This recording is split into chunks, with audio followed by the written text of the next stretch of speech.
어떤 운동이 통증 예방에 좋습니까? 이게 질문이죠. 저는 어디서 말씀 안 하는 거 하나 팁 드릴게요. 침대에서 일어날 때도 오늘 아침에도 했고요. 차에서 오면서도 이거 했어요. 제가 그냥 해볼게요. 저는 이렇게 해서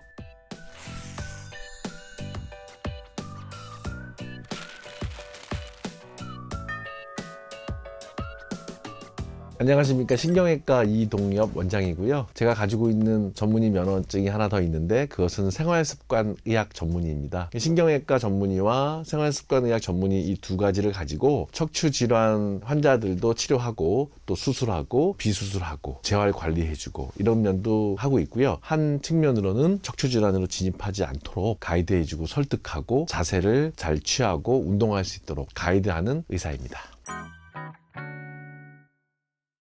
통증은 등이 아프고 허리가 아프고 특히 요통이라 그러는데요. 통증을 유발하는 포인트가 세 가지거든요. 디스크에서 유발하는 것이 있고, 디스크 바로 뒤에서 지나가는 신경 근처에서 올라오는 신경 기원성이 있고, 세 번째는 후관절이라고 뒤에 있는 조그만 관절들에서 올라오는 통증이 있거든요. 이 세 가지 통증이 있는 것이 통증 유발 포인트의 원인 세 가지고요. 플러스 하나만 더 한다면 근육통이에요. 그런데 이 세 가지 중에서 두 번째, 신경인성 통증이 있어요. 신경인성 통증은 요통도 유발하지만 압박이 심한 경우에는 신경을 자극하는 증상이 생기게 돼요. 엉덩이라든지 허벅지, 종아리, 발끝까지 방사가 돼요. 그래서 배꼽 밑으로 마비가 온다든지 쥐가 난다든지 벌레가 기어가는 통증이 생긴다든지 무겁게 누르는 힘이 빠지는 증상, 굉장히 다양하게 나타날 수가 있어요. 그래서 허리 통증만 유발하는 포인트면 급할 게 없는데 천천히 좋아지는 경우도 굉장히 많거든요.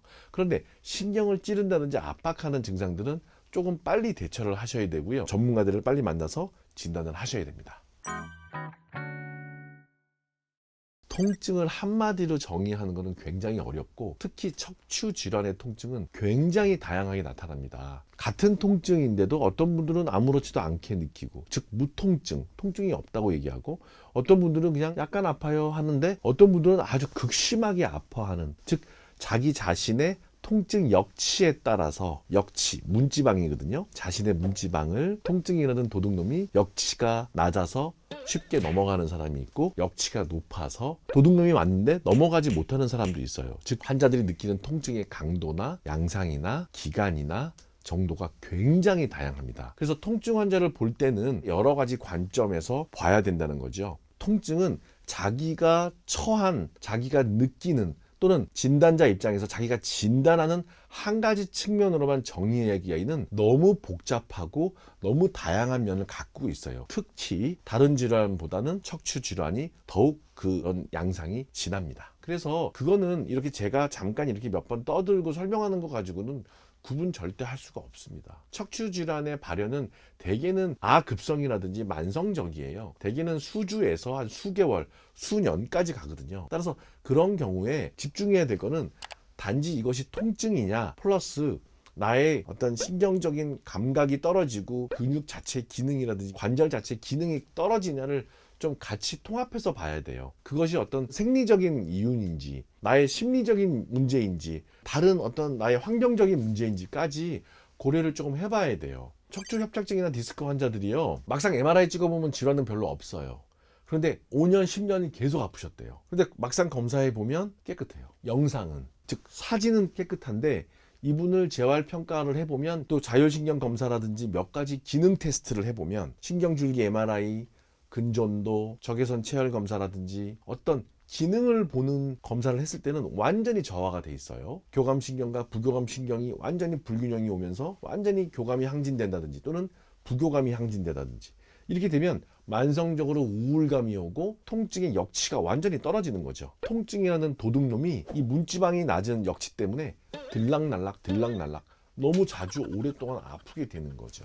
아주 뚱뚱한 환자가 왔는데 허리가 너무 아픈데, 제가 보니까 검사해 보니까 MRI 할 것도 아니고 잠도 못 자고 너무 과로하는 분이거든요. 그래서 제가 그랬어요. 생활습관, 뭐 음주하지 마시고 좀 쉬면서 가볍게 걸으면서 스트레스 받지 말고 좀 한번 이렇게 좀 해보세요 하면서 위트 있게 재미있게 해주면서 한 2주 뒤에 봅시다 그러면 다 좋아져서 와요. 자기는 무겁지만 자기의 주관적 증상은 무거워서 허리 병원에 왔는데 알고 봤더니 심리적이거나 사회적 요인도 상당히 많고요. 또 거꾸로 얘기해 볼까요? 자기는 별거 아닌 줄 알고 왔어요. 잠깐 저리에서 왔어요. 그런데 제가 보니까 힘이 안 올라가요. 환자는 안 아프니까 중요한지를 몰라요.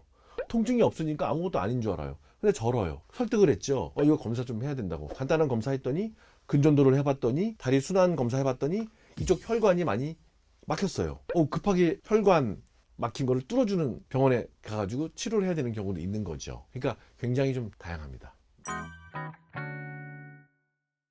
만성 통증 환자를 볼 때는 육하 원칙이라는 틀 안에서 환자를 봐야 돼요. 누가, 무엇을, 언제, 어디서, 어떻게, 왜.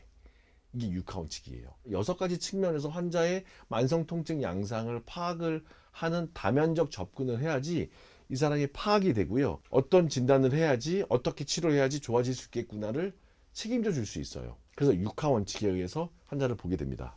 육하 원칙 외에 또 다른 권유드리고 싶은 6가지 원칙이 있어요. 생활습관 의학자로서의 기준이에요. 저희 병원 차트에는 6가지 차트 항목이 들어가 있어요. 그래서 이분이 생활습관의 6가지 항목 중에서 어떤 단계에 들어있는지 반드시 보고 있어요. 1번이 뭐냐면은 무엇을 먹냐, 무엇을 많이 먹고 어떤 음식을 좋아하고 골고루 비타민이라든지 미네랄 성분들을 섭취를 잘 하는지, 단백질 위주인지 탄수화물 위주인지 점검을 꼭 합니다. 매일매일 중성지방이 높은 음식만 드시고 동물성 지방만 드시고 탄수화물, 단백질 불균형이 생긴다든지 또는 비타민 복용을 안 하신다든지 자기 면역이 떨어뜨리는 음식을 계속 드시는 거 아닌지 파악을 하는 것이 되게 중요하죠. 척추에 과연 좋은 거냐, 또 혈관 흐름에 좋은 거냐, 먹는 거를 체크를 하고요.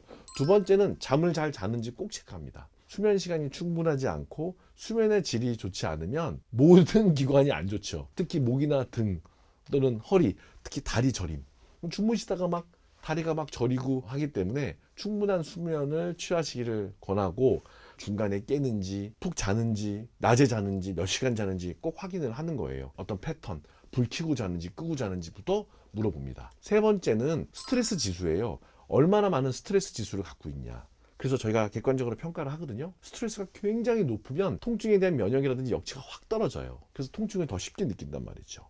그래서 스트레스 지수를 객관적으로 검사하는 것도 있어요. 4번째는 중독이에요. 꼭 물어봅니다. 척추 환자한테 술 드시는지, 담배 중독이 있는지. 그러니까 그렇게 좋지 않은 중독에 완전히 쩔어 있는 환경인지, 그런 걸 뭐 쩔어 있지 않더라도 일단은 기본적으로 술, 담배를 하시면 척추 건강에 좋을 수가 없어요. 흡연하면 디스크 증상 악화되고 근육 위축되고 골다공증 악화되고 디스크 퇴행이라든지 관절염 퇴행이 빨라지는 거거든요. 그래서 흡연하시면 절대 안 되는 거죠. 그리고 과도한 음주도 정말 안 좋습니다. 간 기능뿐만 아니라 장내 세균도 불균형이 오고 우리 몸에 순환 자체도 안 되기 때문에 과도한 술, 담배는 근감소, 디스크 퇴행의 첫 번째 원인이라고 요즘에 교과서적으로 얘기를 하는 겁니다. 저는 게임 중독도 물어봐요. 모든 국민이 핸드폰 보고 지하철 타지 않습니까? 게임 중독이든 온라인 SNS 중독 이런 것들에 자기가 노출되어 있는지 한번 파악을 하시는 것이 굉장히 중요한 거죠. 맨날 이렇게 핸드폰 보면서 목 아프다고 병원 오시면 그거는 조금 어리석을 수 있죠. 먼저 자기 자신이 자세나 이런 것들이 어떤지 확인해 볼 필요가 있다는 거고요. 자, 5번째는 뭐냐면은 운동을 하는지 여부예요. 도대체 운동을 어떻게 하는지, 뛰는지, 걷는지, 헬스하는지 이런 여러 가지 패턴에 대해서 운동 패턴을 분석을 해야 되는 거죠. 자, 6번째는 인간관계예요. 부부관계가 되기는 좋으신 분들, 가족과의 친밀도가 좋으면 별로 안 아파요. 그런데 나홀로 사시는 분들, 가족들하고 관계가 안 좋으신 분들, 회사에서 상사랑 아랫사람하고 또는 친구들하고 관계가 안 좋아서 고독하신 분들, 이런 분들은 확실히 어두워요. 인간관계 안 좋으면 중독을 자꾸만 찾게 되고 술, 담배를 찾게 되고 운동을 안 하게 되고 장시간 자기 자신을 방치시킨다든지. 그러니까 단편적인 게 아니고 다 연결되어 있는, 이 6가지가 연결되어 있는 거기 때문에 이제는 환자가 본인이 생활습관적인 6가지 측면에서 본인을 자가 진단할 줄 아셔야 되죠. 통증이란 나무를 이렇게 돋보기로 자세히 보는 것도 중요하지만 통증이란 나무는 뒤로 물러나서 나무만 보는 것이 아니라 숲을 바라볼 수 있는 안목이 있어야 됩니다. 그 안목은 치료자인 저희들도 있어야 되지만 치료를 받고자 하는 여러분들도 있어야 돼요. 그래서 포커스 만 중요한 게 아니고 이것이 혹시 다른 문제가 아닐까라고 줌아웃해서 생활습관의학적인 문제가 아닌지, 두 번째는 혹시 이게 심리적인 문제는 아닌지, 세 번째 사회적인 환경적인 문제는 아닌지 한 번쯤은 크게 볼 수 있는 통찰이 필요합니다. 통증이 있을 때 운동을 하면 통증이 더 생깁니다. 통증이 없을 때는 이제 운동을 하는데 운동 전에 중요한 게 있습니다. 1번은 자세예요. 나의 자세가 어떤지를 먼저 봐야 되는 게 1번이고요. 통증이 없습니다. 그럼 어떤 운동이 통증 예방에 좋습니까? 이게 질문이죠. 자, 앉아 있을 때가 있고 서 있을 때가 있어요. 일단은 앉아서 한쪽 다리를 이렇게 올리세요. 허리를 다 펴시고 배꼽을 뒤로 보내고 항문을 조금 힘을 조이면서 양쪽 엉덩이를 이렇게 느끼세요. 그러면서 왼손으로 이쪽 올라오는 무릎을 살짝 누르면 이 뒤쪽 근육이나 이런 것들이 스트레칭이 되세요. 이 상태에서 그대로 이렇게 너무 심하게 숙일 필요 없어요. 이런 식으로 하면 코어도 잡히고 뒤쪽에 있는 둔부 근육들이 다 스트레칭이 됩니다. 번갈아 가면서 하시는 거죠. 반대로. 두 번째는 서서 이제 하는 방법인데, 모서리가 있지 않습니까? 이렇게 모서리를 잡고 이렇게 미는 거예요. 몸을 밀면서 한쪽 다리를 이렇게 번갈아 가면서 뒤쪽 날개뼈가 뒤로 접히는, 그러면서 배 내밀지 말고 배는 다시 코어를 잡으면서 배꼽을 뒤로 보내고 항문을 조이면서 날개뼈를 피는, 이런 스트레칭이라든지 운동 방법을 제가 권하고 있고요. 어깨 라인이라든지 목 뒤쪽에 승모근이라든지 뒤쪽에 있는 광배근 쪽 릴렉스라든지 앞쪽 근육도 그렇고 상체에 전반적인 것이 좋기 때문에 하체에도 벽을 밀면서 한 발씩 하게 되면 뒤쪽 햄스트링도 다시 늘어나서 짧아지지 않고 앞쪽 허벅지 근육이라든지 무릎 주변 근육도 상당히 좋아지기 때문에 벽을 미세요. 벽을 밀고 있으면 가만히 서 있는 것 같잖아요. 근데 용을 쓰면 땀이 나거든요. 운동하는 스트레칭 타입을 너무 이렇게 막 활동적으로 안 보이고 얌전하게 보이는 것도 있어요. 이런 거죠. 정중동, 정적인 것 같지만 동적인 압력이 올라가 있는, 그래서 벽을 밀고 있다든지 그런 거를 하는 거고, 그래서 제가 권하는 게 필라테스예요. 필라테스는 캐딜락이라든지 리포머라든지 또는 발렛이라든지 기구를 이용해서 나의 이렇게 기구에 밀착해서 하기 때문에 우리 몸이 분절로 돼 있거든요. 신경도 분절이 돼 있고 척추도 분절이 돼 있고 이런 것도 다 분절이잖아요. 이 분절 운동이 그 커브에 맞춰서 굉장히 무리가 안 가면서 좋아지고 용수초를 톤을 유지하면서 이렇게 당기는 운동이 되기 때문에 상당히 속 근육이 강화가 되는 게 좋거든요. 그러면서 자율신경 기능을 좀 이렇게 편하게 유지하면서도 운동이 되는 운동이에요. 톤을 유지한다는 것이 자율신경 톤이에요. 바벨 운동 같은 경우 운동을 많이 한다고 용을 쓰면서 혈압을 막 올리면서 막 힘을 주면 진짜 운동하다가도 뇌출혈 오는 환자 있거든요. 그러니까 톤을 유지하는 것이 굉장히 중요하다. 자율신경에 큰 변화 없이 유지시킨다는 것이 중요합니다. 너무 많습니다. 운동 방법들은 여러분들 찾아보면 너무 많아요. 다 자기한테 맞는 거 찾아가면 되는데, 저는 어디서 말씀 안 하는 거 하나 팁 드릴게요. 저는 목욕을 좋아합니다. 반신욕을 좋아해요. 거의 매일 해요. 반신욕을 하면서 제가 쓸 수 있는 모든 관절을 다 써요. 무슨 말이냐면 제가 그냥 해볼게요. 저는 이렇게 해서 이렇게도 돌리고 요렇게도 돌리고 발가락도 지금 하고 이렇게도 해보고 약간 이렇게도 해보고 모든 관절이 살아있나 다 봐요. 이렇게도 해보고 다양하게 내가 쓸 수 있는 모든 관절들을 한 번씩 다 써봐요. 근데 약간 오버해서 절반 정도 하고 어떨 때는 100% 써보고 어떨 때는 약간 더 막 좀 더 이렇게 더 써보는 거죠. 통증이 없을 때요. 저는 그게 스트레칭 같아요. 그래서 내가 운동할 수 있는 관절을 그때그때마다 다 하는 거예요. 어디서 언제고 잘 움직이나 확인, 나를 바라보는 거죠. 이런 거 하란 말이죠. 병원에서만 하지 말고 이거 하세요. 지금도 하세요. 이런 거 다 재밌잖아요. 이게 여러 가지 이런 거. 근데 통증이 없고 좀 자기가 만약에 좀 컨디션이 좋은 분들은 가동 범위를 좀 더 하는 거죠. 그런 식의 어떤 자기 관리, 그 정도로 저는 말씀드리고 싶어요. 반신욕이 아니라도 상관없어요. 침대에서 일어날 때도 오늘 아침에도 했고요. 저 아침에 출근하기 전에 일찍 운동하기 전에도 반신욕 할 때 했고요. 지금 차에서 오면서도 이거 했어요. 그러니까 자꾸만 내 관절을 잘 있나? 잘 돌아가나? 써보는 거죠. 저는 하다못해 귀도 땡기고요. 사람들 없으면 막 소리도 지르고요. 그러니까 내가 할 수 있는 어떤 기능적인 거를 한번 해보는 거죠. 계속. 통증이 없다면이에요. 통증이 있는데 한번 해봐야 되지 하고 하면 안 돼요. 그건 손상이 올 수 있어요. 설명이 될까 모르겠는데 이런 식으로 설명은 잘 안 하더라고요. 내가 쓸 수 있는 가동 범위를 다 한다. 다 한번 써본다. 모든 관절 범위를.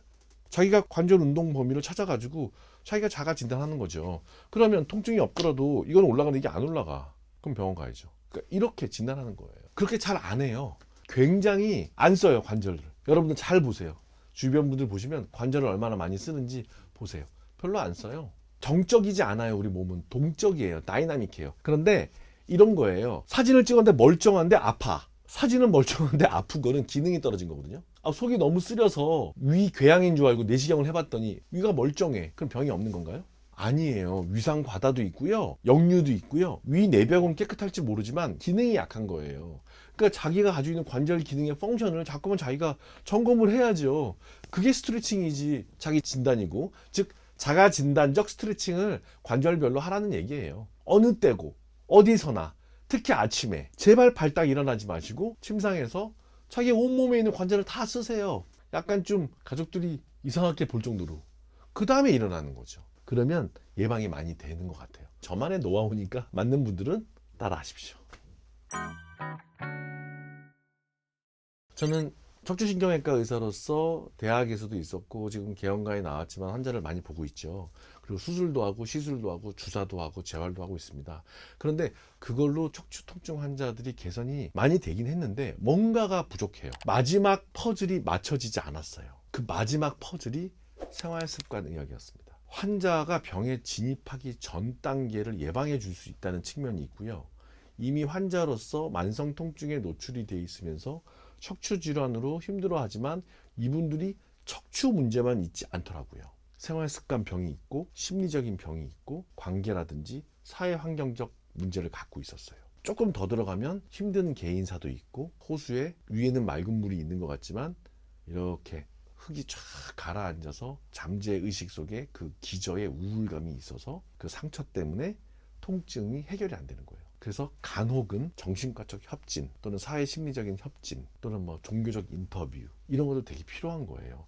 또 수술을 뭐 4번, 5번 해서 너무 그것 때문에 우울할 수도 있어요. 신체화 장애가 돼서 척추질환 때문에 우울한 거죠. 거꾸로. 우울해서 척추질환처럼 느끼는 경우도 있고. 그래서 그런 분들 그 문제 안에서만 이렇게 보면 이 그릇 안에서만 보면 해결이 안 되세요. 이 그릇 바깥으로 나오셔야 돼요.